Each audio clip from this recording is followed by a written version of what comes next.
Assalamualaikum warahmatullahi wabarakatuh. Waalaikumsalam warahmatullahi wabarakatuh. Perkenalkan, kami dari kelompok 5. Di sini kami akan mempresentasikan hasil diskusi kami tentang evaluasi dalam biologi. Anggota kelompok 5 ada saya sendiri, Taufik Rizal Abdillah. Saya Zara Kanumantika. Saya Nusyifa Mutia. Pembahasan yang pertama tentang aspek dari yaitu evaluate work and progress. Saya akan menjelaskan. Oke. Aspek yaitu evaluate work and progress, artinya guru berusaha mengajak peserta didik untuk menunjukkan, memperlihatkan dan menyampaikan pemahamannya dan mengikut sertakan untuk mengevaluasi kemampuan dirinya sendiri.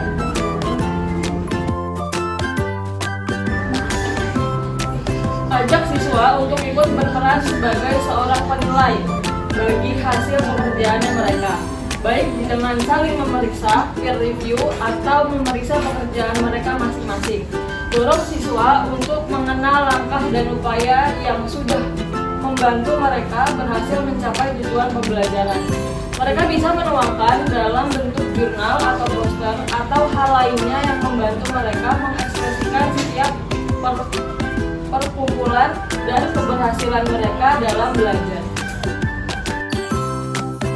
Pertanyaan pertama, bagaimana caranya peserta didik akan dibimbing dalam penilaian diri, evaluasi, dan penyesuaian?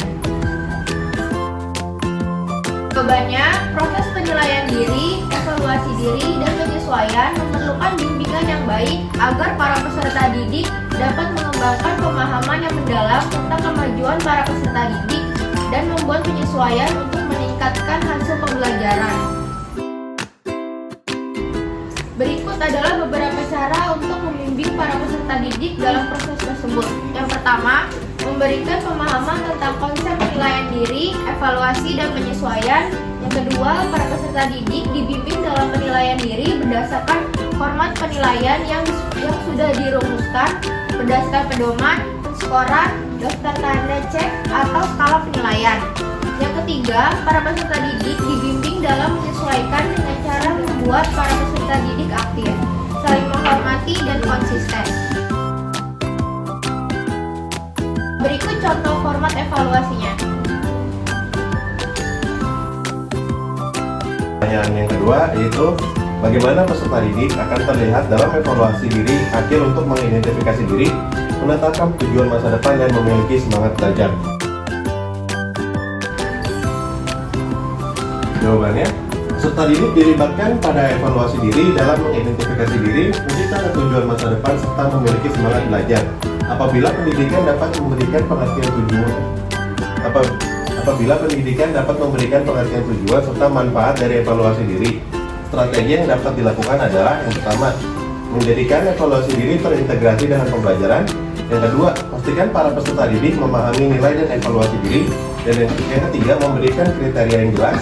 Yang keempat, peserta didik, teman, dan guru bekerja sama menerapkan evaluasi diri.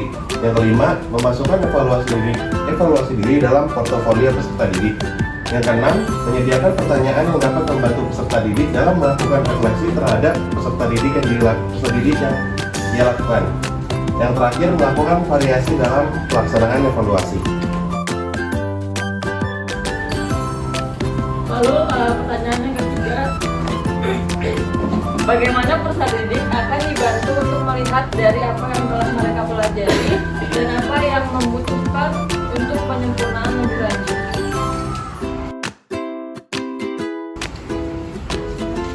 Jawabannya, untuk membantu para peserta didik melihat apa yang telah mereka pelajari dan apa yang mereka memerlukan untuk penyempurnaan lebih lanjut, pendidikan dapat mengimplementasikan beberapa hal sebagai berikut.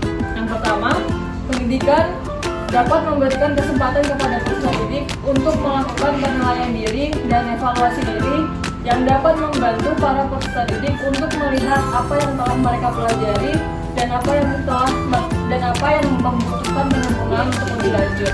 Lalu yang kedua, pendidikan dapat memberikan umpan balik kepada peserta didik secara terbuka baik secara lisan ataupun tertulis. Lalu yang ketiga, pendidikan Pendidikan dapat memberikan penugasan metakognitif yang dapat mendorong pemahaman diri terhadap proses berpikir mereka. Selanjutnya, pendidik dapat melakukan refleksi pembelajaran. Refleksi pembelajaran ini dapat dilakukan dengan mendorong para peserta didik untuk melakukan refleksi pribadi tentang pembelajaran mereka. Lalu selanjutnya, pendidik dapat melakukan bimbingan konseling secara rutin. Poin selanjutnya, pendidik dapat menggunakan penilaian formatif yang dapat memberikan gambaran sepanjang pembelajaran. Hal ini dapat mencakup kuis singkat, diskusi kelas, ataupun tugas kecil. Lalu poin selanjutnya, pendidik dapat menggunakan metode pembelajaran kolaborasi kelompok yang dapat memberikan kesempatan bagi para peserta didik untuk berkolaborasi dalam kelompok. Lalu yang terakhir, memberikan materi pengayaan atau dukungan yang disesuaikan dengan materi pembelajaran berdasarkan kebutuhan masing-masing peserta didik. Untuk peserta didik yang memerlukan penyempurnaan lebih lanjut, dapat diberikan materi pengayaan atau dukungan tambahan.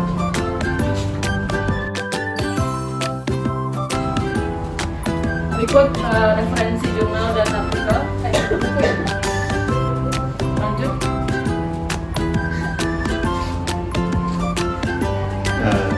Mungkin sekian presentasi yang dapat dilakukan oleh kelompok 5. Kurang lebihnya mohon maaf. Wassalamualaikum warahmatullahi wabarakatuh. Waalaikumsalam.